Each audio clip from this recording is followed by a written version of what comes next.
रोक रहा हूँ, रुक जाइएगा आरजू खान साहब, अभी आप वेट कीजिएगा, मैं आऊँगा आपके पास इसका जवाब लेने के लिए। रुक जाइएगा राजीव जी, मैं सुन लिया आपकी बात। विपिन जी, अब आपके विश्लेषण की बारी है।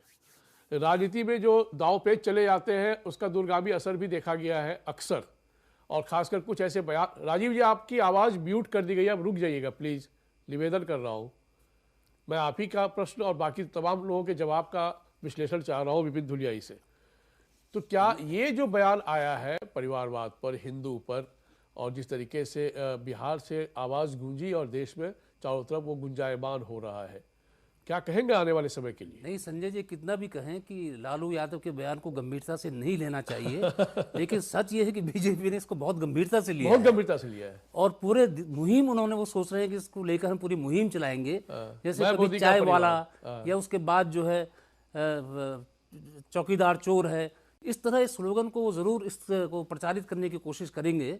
लेकिन असली मुद्दे ये नहीं रहेंगे पॉलिटिक्स के, ये चुनाव प्रचार के लिए भले कितने इस्तेमाल कर लें, असली मुद्दों पर ही वोट होंगे। और पहले भी असली मुद्दों पर वोट हुए थे, और इस बार भी मोदी गवर्नमेंट की परफॉर्मेंस पे ही वोट होंगे। और मोदी गवर्नमेंट की परफॉर्मेंस, अब ये सवाल ये नहीं है कि अपोजिशन में कौन है, मुद्दा यहाँ पे ये होगा कि लोग मोदी सरकार को चाहते हैं या मोदी सरकार को नहीं चाहते, इस आधार पर वोट होगा। जहां जो अपोजिशन होगा, अगर मोदी सरकार के खिलाफ है लोग, तो उसमें जो मेन अपोजिशन होगा उसकी तरफ वोट जाएगा। और मोदी के समर्थन में है तो मोदी, अगर एंटी इनकम्बेंसी नहीं है, प्रो इनकम्बेंसी है, तो वो मोदी हो सकता है कि 300 सीटें क्रॉस करें, 350 जितनी भी कर सकते हैं। लेकिन जहां तक मुझे लगता है इस बार कि वो मोदी की जो पूरे मोर्चा है, बीजेपी का मोर्चा, वो 300 शायद ही क्रॉस कर पाए, क्योंकि साउथ इंडिया में, दक्षिण भारत में जो राम मंदिर हो, या जो एक नॉर्दर्न पार्टी की, एक उत्तर भारत की पार्टी की जो छवि बीजेपी की बनी है, उसका खामियाजा शायद उन्हें आंध्र प्रदेश में जो 2-4 सीटें मिल सकती थी, वो तेलंगाना में जो मिल सकती थी वो न मिले, कर्नाटक में जो पिछली बार स्वीप किया था इस बार न कर सकें। तो वो कुछ राज्य हैं, जैसे वेस्ट बंगाल है, वहाँ हो सकता है कि 18 से कम हो सकती हैं सीटें। महाराष्ट्र में भी बड़ा पेचीदा मामला है, और बिहार में भी जो है बहुत कांटे की टक्कर होगी, ऐसा लगता है जी।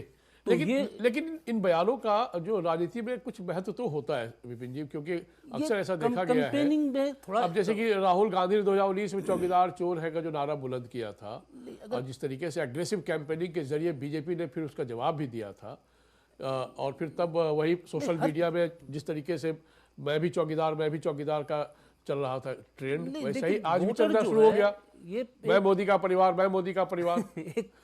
कंपेनिंग के लिए ठीक है, प्रचार के लिए आपने एक स्लोगन जरूर चुन लिया है, लेकिन इस स्लोगन पर वोट पड़ेगा ऐसा बिल्कुल भी नहीं है। हाँ, ये बात तो मुद्दों पर वोट पड़ेंगे, मोदी की जो परफॉर्मेंस है उस पर वोट पड़ेंगे। अगर मोदी की परफॉर्मेंस के ये तो खिलाफ वोट पड़ेंगे या पक्ष में वोट पड़ेंगे। तो सवाल ये, इस तरह के स्लोगन चुनाव में होते हैं, इस देश के चुनाव में तो इस तरह के आरोप लग जाते हैं कि ये जो है चीन का एजेंट है। अब सरकार कई बार इस तरह के सत्तारूढ़ पार्टी के नेता लगाते हैं, अगर कोई चीन का एजेंट है उसको अरेस्ट कीजिए। कोई अगर देश को टुकड़े टुकड़े करना चाहता है, कोई इस तरह का गैंग एक्टिव है इस देश में, तो उन टुकड़े टुकड़े गैंग वालों को अरेस्ट कीजिए, मुकदमा कीजिए उन पर। लेकिन चुनाव के दौरान कंपेनिंग में किसी भी तरह के एलिगेशन, ये देशद्रोही है, ये देश, तमाम इस तरह के आरोप लगाए जाते हैं, लेकिन इनका कोई मतलब इनका नहीं होता। न कोई कोर्ट इसको सीरियसली लेती है, न कोई इस पर मुकदमा करता है, न कोई किसी को अरेस्ट करता है, और ये सब चलता रहता है। इस तरह के आरोप प्रत्यारोप चलते रहते हैं चुनाव में, लेकिन वोट जो है असली मुद्दों पर ही पड़ेंगे। मुकेश जी, ये बात तो सही है कि लालू जी का बयान, जैसे कि जेडीयू के नेता कह रहे हैं कि उनको सीरियसली कोई नहीं लेता, बीजेपी ने बड़ा सीरियसली लिया है। और फिर आज प्रधानमंत्री भी दक्षिण भारत में जब रैली को एड्रेस कर रहे थे, वहाँ से उन्होंने इस बात को खास तौर पर उठाया भी।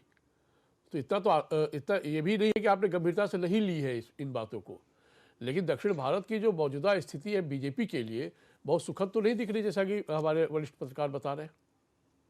नहीं, ऐसी बात नहीं है। देखिए, कर्नाटक में हमारी 25 से 25 मिली थी, और तेलंगाना में भी हमको 4 उम्मीद है कि वाकई लगता है मिल जाएगी, क्योंकि कर्नाटक में आप विधानसभा चुनाव हार गए, कांग्रेस आ गई। देखिए, ऐसा विधानसभा और लोकसभा के में थोड़ा सा तो अंतर होता ही है, और काफी अंतर होता है। दिल्ली के अंदर हमने 7 की 7 पार्लियामेंट की सीट जीती थी, लेकिन आपने असेंबली की सीट में पावर में वो आए। तो ये कहना कि साहब मोदी जी का प्रभाव जो है साउथ में नहीं है, मैं समझता हूँ इस बार आप देखते हैं बड़े चमत्कारी रिजल्ट आने वाले हैं साउथ से। और जहां तक लालू मतलब प्रसाद सारे यादव का मामला विश्लेषण है, ये तो धाराशायी हो ये जाएंगे आपके मुताबिक। बहुत चमत्कारी वहां से वो आने वाले हैं, क्योंकि अब जनता को लगने लगा है कि हमने देख लिया बहुत से लोगों को, लेकिन जो ट्विन इंजन सरकार में त्वरित गति से प्रगति होती है इस क्षेत्र की, वो तभी संभव है जबकि मोदी जी की शीर्ष उसमें प्राइम तो आप मिनिस्टरशिप ये माफी चाहूंगा, तो आप ये मानते हैं ना कि परफॉर्मेंस एक बेस होगा, आधार होगा, जिस आधार पर ही मतदान पड़ेंगे? बिल्कुल होगा। और मोदी जी उसी को लेकर कमल का फूल जो लेके आए हैं, जी। और उसके उसके पीछे प्रतिनिधित्व पूरे विकास की राजनीति है और इनकी विध्वंसकारी राजनीति है। तो अब फिर लालू ऐसे प्रसाद बयानों यादव को तो इतना राहुल तूल गांधी, देने की आवश्यकता क्यों पड़ जाती है बीजेपी को? नहीं अभी ये देखिए ऐसा हमारा हम देखिए लालू जी को गंभीरता से भी लेते हैं और उनको नॉन सीरियस भी लेते हैं। जब उन्होंने कहा था इंडिया गठबंधन में कि दूल्हा कौन बनेगा, तो मतलब वो कुंवारे को दूल्हा बनाने के चक्कर में लगे हुए थे। तो लालू जी तो कहते थे जब तक रहेगा समोसे में आलू तब तक रहेगा लालू। तो लालू जी तो मतलब पूरे ल- विश्व विख्यात है अपने मजाक और वो करने में, तो इसलिए उनको वैसे गंभीरता से लेना ठीक नहीं है। परंतु लेकिन आपने तो बड़ी गंभीरता से ली है उनको। चुनाव इस चुनाव के बार तो समय बहुत में गंभीरता इतने से आपने लिया है भाई। एक गलत बात कर रहे हैं प्रधानमंत्री पे, सीधा इन्होंने जो है टीका टिप्पणी करी है, ये समझ बहुत ही अशोभनीय है। ठीक।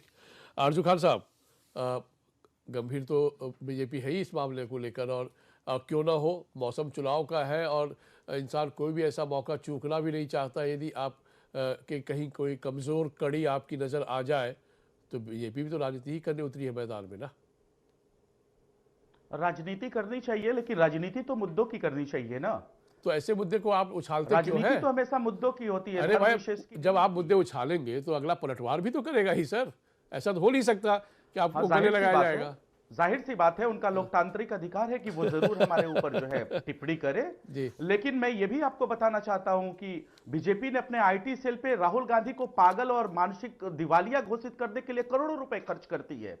तो उनके ये बयान को कहती है कि राहुल गांधी जो है वो मानसिक संतुलन उनकी ठीक नहीं है, या लालू यादव को कहती है कि मानसिक संतुलन ठीक नहीं है, और करोड़ों रुपए भी अपने इंफॉर्मेशन टेक्नोलॉजी पे खर्च करती है इन लोगों को पागल और झूठा साबित करने के लिए। अगर आप हमको सीरियस नहीं लेते हैं, लालू यादव को अगर सीरियस नहीं लेते हैं, तो इस देश में भूचाल क्यों आया है? और क्या आप ही के पास सिर्फ एक विक्टिम कार्ड है कि आप ही हिंदू हैं? और इस देश की 140 करोड़ आबादी में क्या 120 करोड़ आबादी और हिंदू नहीं है? आप ठेकेदार हैं क्या हिंदुओं के? क्या आप सर्वश्रेष्ठ हिंदू हैं क्या? ये हिंदुओं पर ही छोड़ दीजिए ना। हिंदुओं पर ही छोड़ देना चाहिए। मैं वही बताता हूं। और ये बोल रहे थे परिवारवाद की पार्टी, मैं सीना ठोक के कहता हूं कि एनडीए गठबंधन जो बिहार में एनडीए गठबंधन है, रामविलास पासवान के चिराग पासवान, उनके भाई पशुपति पारस जी को और हम जीतन राम मांझी को ये लोग किनारे कर दे। मैं चैलेंज कर रहा हूं टीवी डिबेट शो में आपके बैठ के कि इन लोगों को ये किनारे सर करे। तो आपके चैलेंज करने को ये एक्सेप्ट नहीं करेंगे इस मामले में। अजीत पवार को वो महाराष्ट्र की सरकार से हटाएं, हरियाणा के सरकार से दुष्यंत चौटाला को हटाएं। मैं ये आपके पास यहां बैठ के चैलेंज कर रहा हूं। फिर ये परिवारवाद की संज्ञा दें। तो पहले आप उत्तराधिकारी तेजस्वी यादव को तो हटा दीजिए, तब चैलेंज दीजिए ना आप। हम थोड़ी शुरुआत घर से करनी पड़ती है साहब। कौन करती है? यज्ञ का आरंभ जो है आप ही करें ना। लोकतंत्र में जनता जब आप यज्ञ का आरंभ नहीं करेंगे, दूसरे को बोलेंगे आहुति आप डालिए, तो कौन डालेगा साहब? जनता का जनादेश तेजस्वी यादव को अगर आएगा तो उसको मुख्यमंत्री बनने से कोई नहीं रोकेगा। ठीक है, वो अलग बात है, उसमें शुभकामनाएं। और यही चीज बीजेपी पे भी लागू होती है। अगर जनता इस देश की जनार्दन है, अगर वो मोदी को कबूल करती है तो हम उसका सम्मान करेंगे। अच्छा, जेडीयू ने अभी जवाब दिया आपको। उलूल जुलूल हम हरकतें थोड़ी करेंगे। आरजू खान साहब, नीतीश कुमार को, आरजू खान साहब, राजीव रंजन ने एक बड़ा ही गंभीर प्रश्न उठा दिया कि भाई लालू जी को कौन सीरियसली लेता है? कोई नहीं लेता है। आपके बगल में ही है, आपके पुराने लालू जी को, अगर लालू जी को ये सीरियस नहीं लेते तो प्रधानमंत्री नरेंद्र मोदी को दूसरे स्टेट से जो चुनावी सभा को जो संबोधित कर रहे थे, उसमें लालू जी को बातों को कोट करके कहना नहीं होता। दिल पे चुभी है वो बात, और सच बात दिल पे चुभती ही है। और सच बात दिल पे चुभती है, आप इसको डिनाई नहीं कर सकते हैं। ठीक सर। जो चीज अगर लालू यादव ने कहा है, लालू प्रसाद यादव जी ने, वो बताइए मुझे, आप गलत साबित करके दिखाइए कि नहीं उन्होंने झूठ बोला। मैं आपके सामने नमस्तक कर लूंगा कि नहीं, मैं मेरे जो है राष्ट्रीय अध्यक्ष ने झूठ बोला है। अगर उनकी एक मुकेश जी संक्षेप में जवाब दे दीजिए, फिर मैं ज्योति जी के पास जाऊंगा, दक्षिण भारत को समझूंगा। देखिए, इनका समोसा खत्म हो चुका है, अब वहां पे कमल नहीं, खिल ये तो चुका अलग है। बात है, ये तो एक अब लाइन हो गई कि समोसा अब खत्म हो गया, लेकिन उनका जो सवाल था कि यदि लालू हाँ, ने कोई भी गलत बातें कही हो तो बता दीजिए। बिल्कुल गलत बात कही है। क्या कहने का मतलब है मुझे समझ नहीं आता कि उनकी पत्नी नहीं है, परिवार नहीं है। ये इस प्रकार की बातें करने का क्या राजनीतिक दृष्टिकोण है, ज़रा मुझे बताइए। व्यक्तिगत अश्लील टिप्पणी है कि नहीं है? इससे तो बचने की आवश्यकता है। मैं इनके इनके यहाँ तो व्यक्तिगत मैं भी जीवन के सहमत बारे में होता हूँ, पूछने लगूँ लेकिन कि अब क्या आपके कहें, जीवन में किससे क्या कहें हम। हैं? तो इस प्रकार की बातें हाई करना मैं समझता हूँ सोनिया कि गांधी हमें को सबको सोनिया हमारा गांधी को दायित्व है, सामूहिक हाइब्रिड दायित्व है और इसके हाइब्रिड अंदर तक अगर कहने वाले बाइपार्टिसन लोग एक अप्रोच है तो महिला बहुत को अशोभनीय महिला है। के ऊपर जब तक बुरी आप बुरी बात राजू खान पूरी टिप्पणी साहब, करने बात हमारी वाले लोग हमारी आज ढंग से डिबेट नहीं में आपको करेंगे, मालूम है आपको इंटरफेरेंस कभी नहीं इस होता प्रकार है। की बातें चलती रहेंगी। शॉटिंग मैच मत कीजिए, वेट कीजिए आप। ठीक। अरे, महिला को नहीं छोड़ा, इस देश के प्रधानमंत्री की बीवी को नहीं छोड़ा, पूर्व प्रधानमंत्री की बीवी को बछड़ा, हाइब्रिड क्या क्या कहा, और ये हमको पाठ पढ़ाते हैं इंसानियत का, मुकेश जी, नैतिकता का पाठ पढ़ाते हैं हमको। मुझे बताइए, सबसे हाँ। पहले शुरुआत किसने करी? मौत का सौदागर किसने कहा?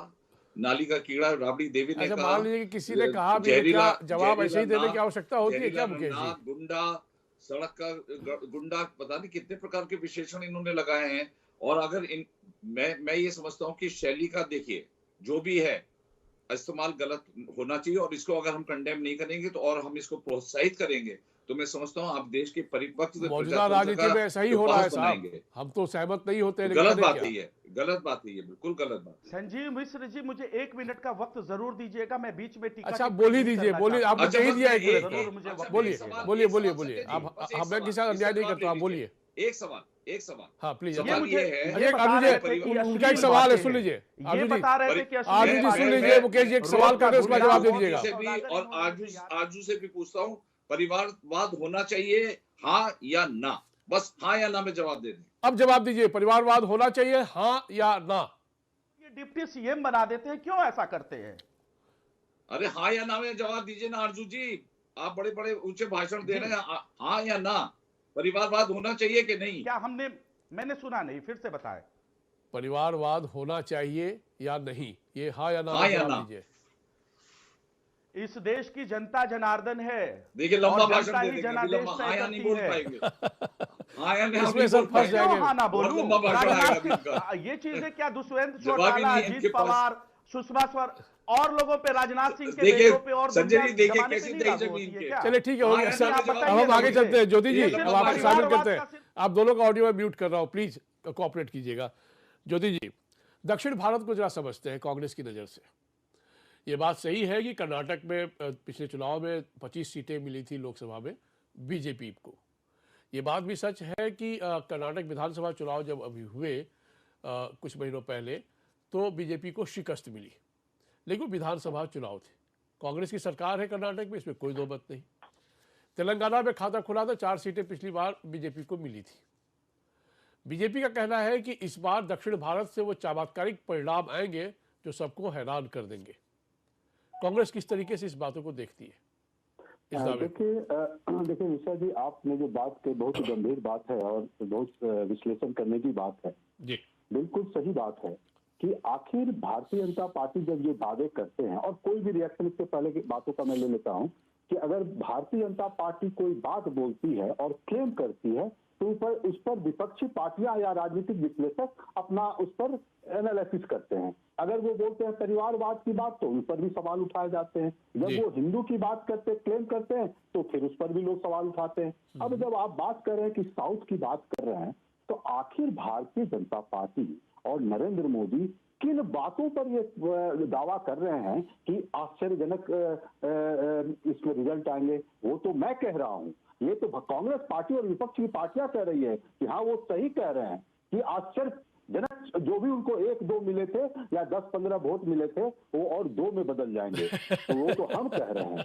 वो तो हम ये कह रहे हैं क्योंकि देखिए ये मुद्दों विश्लेषण जो हमारे सीनियर जर्नलिस्ट जो अभी कर रहे हैं आपके पैनल में, बिल्कुल सही कहा उन्होंने। जो उनका कहने का अभिप्राय था कि ये जो निकल रहे हैं ये बात परिवारवाद और इस तरह की कहावतें जो निकाल कर ये पूरे कैंपेन को, पूरे इलेक्शन को उसमें अपने नाकामियों को ढकना चाहते हैं, तो वो नहीं होगा तो चुनाव मुद्दों पर ही होगा। और मुद्दों पर चुनाव होने का तो कारण बहुत है ना। कारण, सबसे बड़ा कारण इन्हीं की बोली हुई बातें हैं। कि अगर इन्होंने जो प्रॉमिसेस की थी 2019 में, तो लोग आकलन करेंगे। अगर आप भारत की जनता को, बिहार की जनता को या पूरे देश की जनता को समझते हैं कि वो समझदार है और काफी एनालिसिस करने की क्षमता रखते हैं, तो इनके उन बातों पर नहीं जाएंगे। ये परिवारवाद, ये इस तरह की बातें करने के लिए वही है जैसे कि कोई डोसा आया तो उसमें 10 तरह का चटनी है, तो एक चटनी परिवारवाद बोल के आप उसको चलाते रहिए। अरे खाना तो डोसा और सांभर ही है ना, दही कड़ी खाना तो दही कड़ी खाएंगे हम लोग मेन कोर्स में, बाकी तिलौरी उलौरी पापड़ सब ऐसे, तो आप उसको चलाते रहिए। अब एक फैशन चल गया है। अब देखिए, मैं एक बात कहता हूं, जो राहुल गांधी अभी जो बनारस में जाके एक बात बोली थी, युवा बात बोली, उसको पूरा चैनल चलाया दिन भर, लेकिन नरेंद्र मोदी को उन बात पर नहीं चलाया। जब उन्होंने ये कहा था कि मैं किस देश में पैदा ले लिया, मुझे तो शर्म आती है, उसको नहीं चलाया। लेकिन राहुल गांधी युवाओं के परिप्रेक्ष्य में बोले कि देखिए आप मोदी जी, आप नौकरी दीजिए तो युवा उसमें बिजी रहेंगे, काम करेंगे। आप अगर तो बनारस में जैसे जिस तरह से लड़कियों के साथ अत्याचार हुआ, बलात्कार के जो घटनाएं होने के का जो प्रयास था, वो नहीं होंगे अगर नौकरी देंगे तो भारतीय जनता पार्टी को अपने उन गिरेबान में देखना चाहिए और उन मुद्दों पर बात करना चाहिए कि देखिए, जो आप जो बोलकर आए थे कि हम इतने नौकरी देंगे, तो आप दे पाए कि नहीं दे पाए। आप बोलते हैं कि पूरा, अब देखिए संजय मिश्रा जी कितना एक अच्छी बात है, ये बोल रहे हैं कि परिवार, मैं उनका परिवार, मैं ब्रिजभूषण भी लिखते हैं कि मैं उनका परिवार, बताइए ना बीजेपी आंसर दे। ब्रिजभूषण भी लिखते हैं कि मैं उनका परिवारवाद, बताइए कितना हास्यास्पद बात है। मुकेश जी, इसका इसका जवाब तो आपसे हम लेंगे। जनता नहीं सुनेगी? आ रहा हूँ। अब मैं आपको रोक रहा हूँ ज्योति जी। देखिए क्या है ना कि 2 टर्म लगातार बीजेपी की सरकार रही, मोदी जी उसके मतलब देश के प्रधानमंत्री हैं आज। 2 टर्म का आकलन होता है, ऐसा नहीं है। और तीसरे टर्म का आप लोगों ने एक प्लानिंग भी कर लिया है, अगले 5 साल का, उसकी प्लानिंग को लेकर आप लोग कई बार मुखर भी हो चुके हैं और तमाम अपने पॉइंटर्स क्या क्या हो सकते हैं उस पर भी चर्चा आप लोग कर ही रहे होंगे। लेकिन सिर्फ अब ये कह देने भर से कि 10 साल पहले की सरकारों पर हम हर ठिकरा फोड़ते रहे और फिर हमारी सरकार तीसरे टर्म की ओर जा रही है, तो आपके किए गए वायदों पर भी आकलन होगा और मंथन होगा और फिर कहीं ना कहीं निष्कर्ष के तहत मत होगा।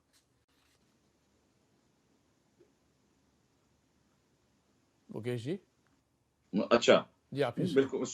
मैं यही कह रहा हूँ कि देखिए ऐसा है कि पहले 2014 में यूपीए के खिलाफ एंटी इनकम्बेंसी थी, लेकिन प्रधानमंत्री के जिस प्रकार से नीतियां और दिशा रही है, और 2019 में तभी 303 हमारे आए हैं, तो हमारा जो ग्राफ है वो तेजी से बढ़ता जा रहा है। और तभी प्रधानमंत्री मोदी को ये कॉन्फिडेंस है, विश्वास है कि उनके जो काम है वो बोलेंगे, और उसी के आधार पे वो कह रहे हैं हम 370 से ऊपर निकल जाएंगे। क्योंकि जिस प्रकार से समग्र विकास हुआ है देश का, प्रधानमंत्री मोदी जी के ऊपर कोई सवाल दाग तो नहीं कर लगा रहा है ना, जो वायदे आपने किए थे क्या उस दिशा में आपने ठोस काम किए? मैं संजय जी आपके प्रश्न का वो करता हूँ, लेकिन समग्र दृष्टिकोण से जनता देख रही है।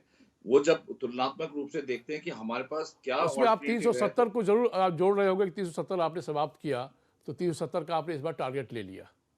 नहीं हमारा तो एनडीए का 400 से ऊपर जाएगा। ये नहीं, जो मोदी जी ने 370 बीजेपी लाएगी ऐसा जब वो कहते हैं, तो 370 जब जम्मू कश्मीर से हटाया गया, तो एक लगता है कि शायद वो एक बड़ा फैक्टर होगा जो 370 की ओर आपको ले जाएगा। पहला तो मेरे ख्याल से हो सकता है कि दक्षिण भारत में ये कार्ड उतना नहीं चल पाए। दूसरा, मंदिर निर्माण की बात जब आप कहते हैं अयोध्या में, और जिस तरीके से प्राण प्रतिष्ठा हुई 22 जनवरी को और बहुत ही भव्य तरीके से हुई, इसमें कोई दो मत नहीं है, क्या दक्षिण भारत में इसका इम्पैक्ट पड़ता हुआ आप देख पा रहे हैं? देखिए मैं समझता हूँ दक्षिण भारत सनातनी दृष्टिकोण से पूरे भारत से जुड़ा हुआ है। रामेश्वरम है वहां पर, हाँ। आप देखिए किस प्रकार से शंकराचार्य वहां के जिन्होंने पूरी सनातन धर्म की स्थापना करी, तो एक कॉन्टिनम है संजय जी। और ये जो कल्चरल कॉन्टिनम है, इसका प्रभाव जो है राम जो है खाली नॉर्थ इंडिया के नहीं है, इनका प्रभाव मैं समझता हूँ। और साउथ इंडियन लोग जो है बहुत ही ज्यादा विश्वास रखते हैं भगवान राम के अंदर, तो इसका प्रभाव बहुत ही सक्रिय पड़ने भगवान वाला है। राम तभी के मैं अंदर कह तो रहा हूँ, विश्वास है, पूरे देश के हिंदू रखते हैं, दुनिया के हिंदू रखते हैं, दुनिया के लेकिन हिंदू- क्या आप इससे इंडोनेशिया बीजेपी देख को लीजिए। कितना लाभ मिल जाएगा? बड़ा सवाल तो ये है ना देखिए भारतीय जनता पार्टी भाई, दक्षिण भारत की जो संस्कृति है वो द्रविडियन संस्कृति भी है और सनातन धर्मी भी है, और ये मतलब बीजेपी के आने से तो बहुत हजारों साल पहले से चली आ रही परंपरा है, तो इसका कितना लाभ उठ पाएगा? हो सकता है उत्तर भारत में इसका लाभ आपको मिलता हुआ दिखे भी, पर दक्षिण भारत तक पहुंचते पहुंचते तस्वीर थोड़ी धुंधली नहीं हो जाएगी? नहीं देखिए, अभी बड़ा दुर्भाग्य है, अभी दक्षिण भारत ने एक, क्योंकि इनको लगने लगा कि शिकस्त होने लगी है, तो इन्होंने नॉर्थ साउथ डिवाइड की बातें उठानी शुरू कर दी। आपने देखा होगा जो देश को विघटन करने की बात है, और राहुल गांधी का एक ट्वीट नहीं आया कि उसे कंडेम करें कि ये नॉर्थ साउथ का जो डिस्कशन है ये नहीं होना चाहिए देश की तो ये इनकी मंशा को जताता है। और जी साउथ के अंदर देखिए पताका कमल का फैल चुका है, और मैं तभी कह रहा हूँ कि आप हमारे बहुत जबरदस्त वहां पे नंबर आने वाले हैं। और इस प्रकार जो है देश को विभाजन करने की बात ना करें कांग्रेस वाले देश को जोड़ने की बात करें। अगर न्याय यात्रा निकाल रहे हैं, जोड़ो यात्रा, तो तोड़ो यात्रा, इसे कांग्रेस को छोड़ दीजिए, मेरा सवाल तो सीधे आपसे था कि आप फैक्टर्स क्या क्या हो सकते हैं जहां दक्षिण भारत में चमत्कारिक परिणाम की उम्मीद आप करना चाहते हैं? वही मैं कह रहा हूँ, कर्नाटक में हमारी स्थिति बहुत मजबूत है, तेलंगाना में आप देख लीजिए क्यों कि हम मजबूत लोग है, किस बहुत कारण से मजबूत है, यही तो जानना हमारे जरूरी लिए है। आंध्र प्रदेश में जगन रेड्डी का समर्थन है, उधर टीडीपी का समर्थन है, तो तमाम ऐसी पार्टीज हैं जो कि हमको समर्थन दे रहे हैं। तो साउथ के अंदर और ज्यादातर सब परिवारवादी मजबूत पार्टी भी है, ये भी याद है रखिएगा, जी। ज्यादातर परिवारवादी पार्टी ही है सब। परिवारवाद पार्टी पे तो बहस करवा लीजिए इनसे पहले, हाँ ना करवा दीजिए कि परिवारवाद नहीं होना चाहिए, तो हम परिवार नहीं, आपके समर्थन में भी तो ऐसे ही पार्टी लोग खड़े हैं ना, बोल दे, जिसका नाम आप गिना रहे आप हैं। पहले ये दिखाइए कि हम जीतन राम मांझी को और रामविलास पासवान के पुत्र को हम अपने साथ में नहीं रख रहे हैं, अर्जुन खान साहब प्लीज, अरे शॉटिंग मैच नहीं होता आरजेडी हमारे वाले बोल में, दे, मैं सक्षम हूँ साहब आरजेडी सवाल वाले करने बोल दे के कि नहीं लिए, होना चाहिए परिवारवाद, मेरा काम तो मुझे करके करने दिखाइए, दीजिए ना। हिम्मत है तो। अरे ये सब खोखली बातें करना बंद करिए, जब ठीक ठोस सर, बातें करना शुरू एनीवे मैं आपको रोक रहा हूँ, मुकेश जी रुक जाइएगा प्लीज, कोऑपरेट कीजिएगा। राजीव रंजन, एक टिप्पणी आपसे नहीं लेता हूँ मैं, क्योंकि बहुत जरूरी है जानना कि नीतीश जी की गारंटी वाकई स्थायी तौर पर है ना, इस बार बीजेपी का साथ नहीं छोड़ेंगे।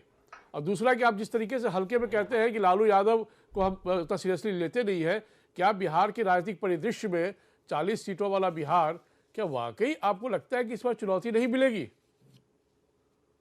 बिहार की जनता गंभीरता से लेती तो 0 सीट आता क्या इनको? तो बिहार की जनता इनको गंभीरता से लेती तो 2019 में 0 सीट आता। ये मैं नहीं कह रहा हूं, इनका परिणाम कह रहा है कि इनको जनता भी गंभीरता से नहीं लेती है, नंबर 1। और हिंदू 2020 में जब विधानसभा चुनाव होता है तो लार्जेस्ट पार्टी आरजेडी चुनकर आती है, इस सच्चाई से आप इनकार करेंगे? नहीं, उन परिस्थितियों को आप भी समझते हैं संजय जी कि एनडीए में सवाल कुछ कर रहे हैं विभीषण सर, पैदा हो गए थे। नहीं, एनडीए के विभीषण के वजह से ऐसा हुआ था, कोई तेजस्वी यादव का करिश्मा नहीं था। 2025 में आरजेडी को 15 सीट पर ला देंगे, 22 से 15 ला देंगे। अच्छा, और क्या महात्मा बुद्ध को गाली दिया लालू यादव ने? महात्मा बुद्ध ने भी परिवार छोड़ करके और यदि देश के लिए निकले थे, तो लालू यादव ने महात्मा बुद्ध को भी गाली दिया। अगर हिंदू होने पर सवाल नरेंद्र मोदी पर खड़ा किए तो महात्मा बुद्ध पर भी खड़ा किए हैं। तो लालू यादव के लोग बोलेंगे, आरजेडी के लोग, कि महात्मा बुद्ध गलत थे, महात्मा बुद्ध पर सवाल खड़ा करेंगे। तो इसलिए लालू यादव ने जो गाली दिया है, उनके गाली को सीरियस लिया गया है। लालू यादव को किसी ने सीरियस नहीं लिया। इस देश का इतिहास है, राम और बुद्ध की परंपरा है, तो बुद्ध ने भी तो परिवार छोड़ा था, तो क्या महात्मा बुद्ध को गाली देंगे?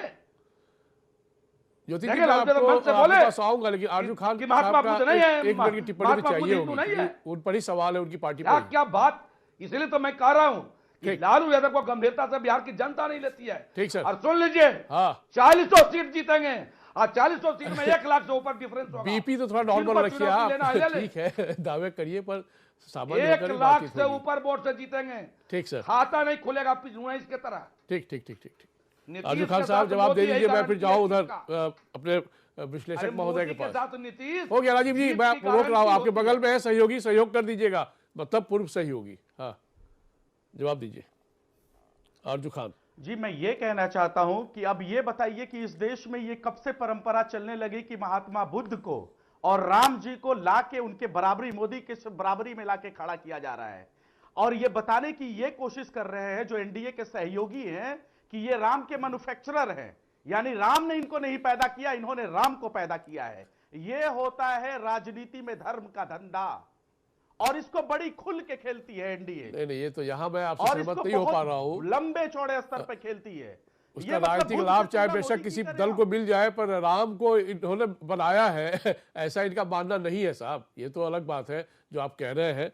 ठीक है, आपका अपना इंटरप्रिटेशन हो सकता है। नहीं, मैं बहुत सीरियस हूं। आप बताइए कि बुद्ध की तुलना मोदी से की जाएगी? राजीव राम जी की जवाब दीजिए, तुलना बुद्ध की मोदी तुलना से की मोदी से जाएगी। कैसे कर सकते हैं? मोदी जी तो ऐसा प्रधानमंत्री लगता है है। कि राम के बुद्ध मैन्युफैक्चरर ये तो लोग महात्मा हैं। बुद्ध तो प्रधानमंत्री नहीं राम बने ने थे। इनको नहीं बनाना है, इन्होंने राम को बनाया है। ये राम बौद्ध के धर्म का ठेकेदार उन्होंने हैं। बौद्ध धर्म को और बनाया इस था। देश के डेमोक्रेसी को ये लोग डिनाई करते हैं। महात्मा बुद्ध ने भी परिवार छोड़ा था और नरेंद्र मोदी ने भी परिवार छोड़ा। अरे तो धर्म की स्थापना क्यों करने के नहीं लिए तुलना परिवार होगी? छोड़ा ना। क्यों नहीं तुलना होगी? ठीक, चलिए। और ये देश एनीवे और ये देश एंडलेस पर डिबेट है, मैं इसको यही रोक रहा हूँ। आप लोगों को सहयोग कर दीजिएगा क्योंकि इस पर कहीं कोई निष्कर्ष नहीं निकलने वाला है। विपिन जी, ऐसा नहीं है कि ऐसी ऐसी टिप्पणियों पर आगे माहौल बनाने की कोशिश नहीं होगी। आपको स्मरण हो कि एक बार जब विधानसभा ही चुनाव हुए थे, जब आरक्षण को लेकर एक समीक्षा की हल्की सी बात आरएसएस के मुख से निकली थी, कितनी रैलियां प्रधानमंत्री ने की, बावजूद उसके बीजेपी को मात्र 53 सीट पर रुकना पड़ा था। नहीं, हर इलेक्शन में मुद्दे देखिए, मुद्दे तो होते हैं। कोई हम कहें कि उस मुद्दे पे हार गई थी बीजेपी, ऐसा बिल्कुल नहीं है। नहीं, ठीक है, लेकिन ये हवा बन गई थी उस पर। एक जरूर ये बात है इस बार, ये बात 2015 की है। इस बार असली जो लड़ाई है वो महाराष्ट्र और बिहार में है जी। अगर महाराष्ट्र में जो है ठीक से एडजस्टमेंट नहीं हो पाया सीटों का दोनों पार्टियों का, तो किसी भी गठबंधन को नुकसान हो सकता है। और वो बहुत 48 सीटें हैं ऐसी, बिहार की 40 सीटें, बहुत ज़्यादा सीटें हैं ये। और यहाँ भी जो है गठबंधन को लेके कई तरह की दिक्कतें होंगी। अब पासवान की पार्टी में किसको कितनी सीटें दी जाएंगी, किसको कितनी सीटें मिलेंगी। पासवान में 2 पार्टी है। अब वो जो है ये सब जो है, अब क्या नीतीश कुमार जो 17 सीटें वो जीते हैं, क्या उतनी सीटें उनको दे पाएगी बीजेपी? ये सारी चीजें अभी और दूसरा कि एनडीए का कुनबा वहां बहुत बड़ा हो गया। साउथ इंडिया में एक उपेंद्र कुशवाहा की पार्टी है, जितन राम मांझी की पार्टी है, कई तरह की विलास चीजें हैं। पासवान के भाई की पार्टी है, उनके बेटे की पार्टी है। कर्नाटक में बीजेपी के लिए एक जरूर अच्छी खबर ये है कि देवेगौड़ा की पार्टी से उनका जेडीएस गठबंधन हो रहा है। हाँ। और देवेगौड़ा वहां के बोकालिंगा के अब तक के सबसे बड़े नेता हैं। जी। तो बोकालिंगा समाज अगर बीजेपी के साथ जुड़ता है वहां और इस गठबंधन के साथ जुड़ता है तो बीजेपी को फायदा हो सकता है सीटों का। लेकिन ये कहना बड़ा मुश्किल है कि जो पिछली बार जिस तरह स्वीप किया था इस बार भी वो स्वीप करेंगे। दूसरी बात, तेलंगाना, आंध्रा में या तो वो उसके चंद्राबाबू नायडू के साथ जो जाने की उम्मीद ज़्यादा है उनकी। और चंद्राबाबू नायडू इस समय अच्छी पोजीशन में है आंध्र प्रदेश में। तो चंद्राबाबू नायडू से अगर बीजेपी का अलायंस होता है तो बीजेपी को उससे फायदा मिलेगा। वहाँ इस वक्त जो है जगन रेड्डी के बजाय ज़्यादा मजबूत स्थिति में चंद्राबाबू नायडू हैं। लेकिन बाकी जो 3 स्टेट हैं, तमिलनाडु हुआ, केरल हुआ और तेलंगाना जैसे है, तो तेलंगाना में हो सकता है मलाई को लेकर बहुत सारी बातें होती है कि जो उनके प्रदेश अध्यक्ष है बीजेपी के, एक माहौल उन्होंने बड़ी मजबूत बनाने की कोशिश की है बीजेपी के पक्ष में। कहाँ? तमिलनाडु में। नहीं, तमिलनाडु में एक चीज़ सुनिए कि जो राम की बात है, धार्मिक कोई मुद्दा है, तो जो डीएमके के जो नेता थे करुणानिधि, वो खुलकर कहते थे कि मैं नास्तिक हूँ। स्टालिन भी कहते हैं कि मैं नास्तिक हूँ।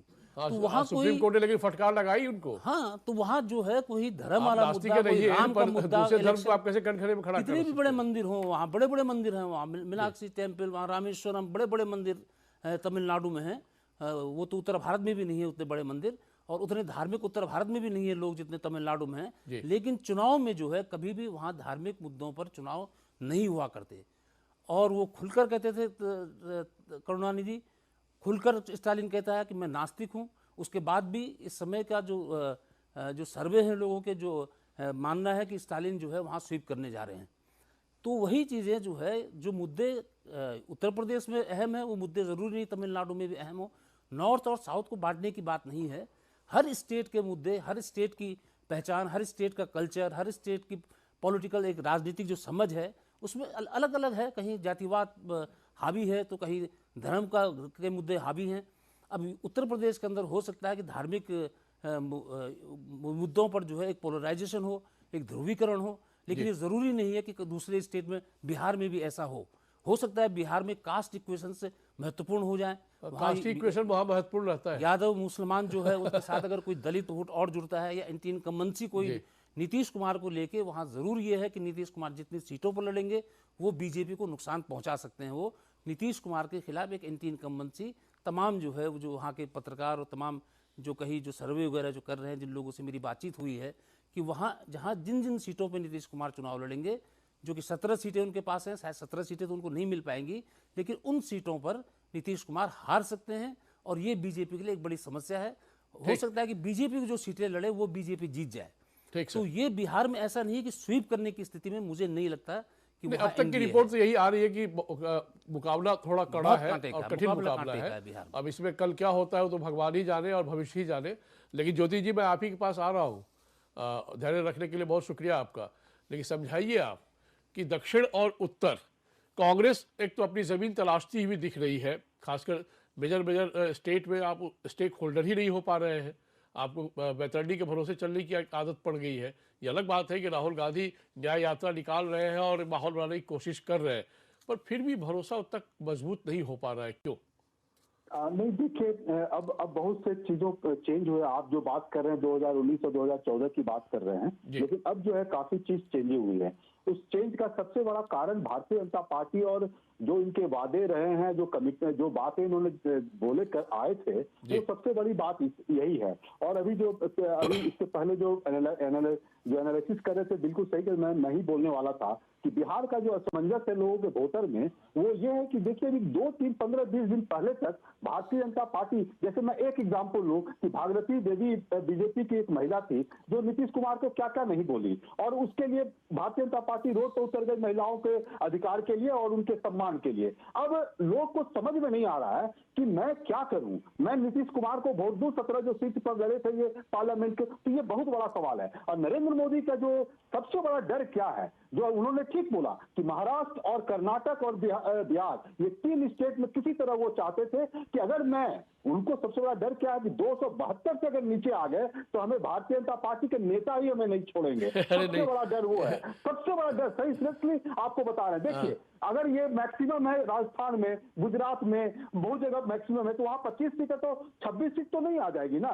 तो उनको उतना बरकरार रखना बड़ी कठिनाई है। और इनकी स्वार्थीपना इनका देखिए, भारतीय जनता पार्टी एनडीए की 38 पार्टियों का गठबंधन है। 38 पार्टियों गठबंधन में बोलते हैं कि 400 आएंगे, लेकिन 370 हम ही आएंगे। बाकी 38 में से बोलते हैं तुम लोग केवल 30 ही आओगे, हमको 370 आने दो। तो देखिए, इन सारे चीजों को लोग देख रहे हैं और लोग इसी पर वोट करेंगे। और मैं आपको बता देता हूं, जो बार बार जो लोग मीडिया चैनल के माध्यम से दिन भर जो नॉन सीरियस जो टॉपिक चलता है, लोग उतना ही सीरियस है और इनको 200 से कम सीट आएंगी, 150 से भी कम सीट आएंगी भारतीय जनता पार्टी को। मैं आपको दावे के साथ, चलिए, मैं आपको हस्तक्षेप करते हुए रोक रहा हूँ, रुक जाइएगा, आपको रोक रहा हूँ, रुक जाइए, क्योंकि समय की पाबंदी होती है। मुकेश जी का मुझे जानना जरूरी है, क्योंकि आपने बहुत सारे सवाल उठा दिए हैं बीजेपी पर।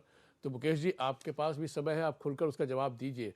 दक्षिण भारत में बीजेपी की वो स्थिति जहां आपके अपने दावे हैं, और ये बात तो सही है, जिस जिस स्टेट में आप मेजर स्टेक होल्डर रहे हैं, जहां की अधिकतम सीटें आपको मिल चुकी है, वहां तो सीटें बढ़ना तो वाकई मतलब एक हौसला बेशक कितना भी बुलंद हो, पर राह बेहद कठिन है। देखिए, एक फैक्टर है TINA, there is no alternative. TINA factor, Sanjay ji आप वाकिफ होंगे, मुझे लगता है विपिन दुलिया जी ने बहुत अच्छा विश्लेषण किया साउथ को लेकर के, और जिस प्रकार से हमारी स्थिति वहां पे लगातार प्रतिदिन बदलती जा रही है। और देखिए, तमिलनाडु के अंदर भी AIADMK हमारे साथ उनके सपोर्ट की पूर्ण संभावना है। तो ये कहना कि साहब तमिलनाडु, केरला में वामपंथियों से लोग परेशान आ चुके हैं, और जिस प्रकार से तो वहां फिर कांग्रेस को विकल्प के रूप में देखेगी ना केरला की जनता। कांग्रेस, अब यही तो वहां आप कितने बड़े स्टेक होल्डर है केरल में, ये बताइए। ये वहां पर ये स्थिति में परिवर्तन आ रहा है संजय जी। मैं आपको बताऊं, वो एक ऑल्टरनेटिव देख लिया उन्होंने कि कांग्रेस ने और वामपंथियों ने किस प्रकार से दोहा है, और ये एक दूसरे को गाली भी देते हैं। तो वहां पर अब उनको लगता है कि अगर हमारा स्थानीय प्रगति होनी है तो भारतीय जनता पार्टी को हमको और मजबूत बनाना पड़ेगा। तो ये एक नई चेतना वहां पर हो रही है, और ये चेतना पूरे साउथ इंडिया में आ रही है। मैं आपको बता दूं, स्टालिन ने जिस प्रकार से उनके बेटे ने सनातन धर्म का अपमान किया है, तो आप क्या समझते हैं कि वहां जो सनातनीय लोग हैं उसको छोड़ देंगे? उससे बहुत बड़ा प्रभाव। लेकिन वहां की पॉलिटिक्स में चलता रहा है सर, ये भी तो एक बात है ना। स्टालिन को आप क्या सोच रहे हैं कि DMK से ही तो है वो, और DMK की राजनीति की धुरी ही वही है, सनातन विरोधी। नहीं, तभी तो मैं कह रहा हूँ कि अभी देखिए DMK AIADMK को हराया, इसको भी समझना होगा सर। और फिर भी उसके बाद चाहे M करुणानिधि की बात करें या स्टालिन की बात करें, ये सब तो लंबी राजनीति इनकी होती रही है और मजबूती से आगे भी बढ़ते रहे हैं। मैं आपको बता रहा हूँ, इस फैक्ट को आप डिनाई नहीं कर सकते। विश्लेषण से बिल्कुल इत्तेफाक नहीं रखता हूँ कि DMK की पोजीशन बहुत स्ट्रांग है। DMK की पोजीशन आज एंटी इनकम्बेंसी में आ चुकी है, और आप देखते जाइएगा किस प्रकार से वहां पर डीएमके की स्थिति बहुत कमजोर हो गई है और इस प्रकार के बयानबाजी करके उन्होंने अपनी कब्र और खोद ली है। मैं तो ये कह चलिए, बहुत शुक्रिया आपका, बहुत धन्यवाद आपका, बहुत धन्यवाद ज्योति सिंह जी आपका, बहुत धन्यवाद विपिन जी आपका, बहुत धन्यवाद राजीव रंजन जी आपका, बहुत धन्यवाद आरजू खान साहब। समय की पाबंदी है, माफी चाहते हुए रोक रहा हूँ। अगली बार मुलाकात होगी तो कुछ और बातें आपसे हम कर लेंगे, लेकिन बात को बात तक ही रहने दी जाए तो बात ठीक लगती है। बात को जब बहुत दूर तक ले जाने की कोशिश होती है तो उस बात में कहीं ना कहीं फिर दम भी नजर आने लग जाता है। राजनेताओं को सोच समझकर बयान जरूर देने चाहिए, क्योंकि जातिगत टिप्पणी, व्यक्तिगत टिप्पणी जब आप करते हैं तो वाकई कहीं ना कहीं हर्ट होता है वो व्यक्ति और उससे जुड़े हुए जो लोग हैं, चाहे वो शख्स प्रधानमंत्री हैं तो उनकी पूरी पार्टी उनसे आहत है और एक माहौल बनाने की कोशिश तो होती है। लेकिन हाँ, चुनाव में मुद्दे हावी होंगे और मुद्दों पर आधारित जब आकलन होगा उसी हिसाब से मत भी पड़ेंगे। फिलहाल हस्तक्षेप में इतना ही। सहारा पड़ा।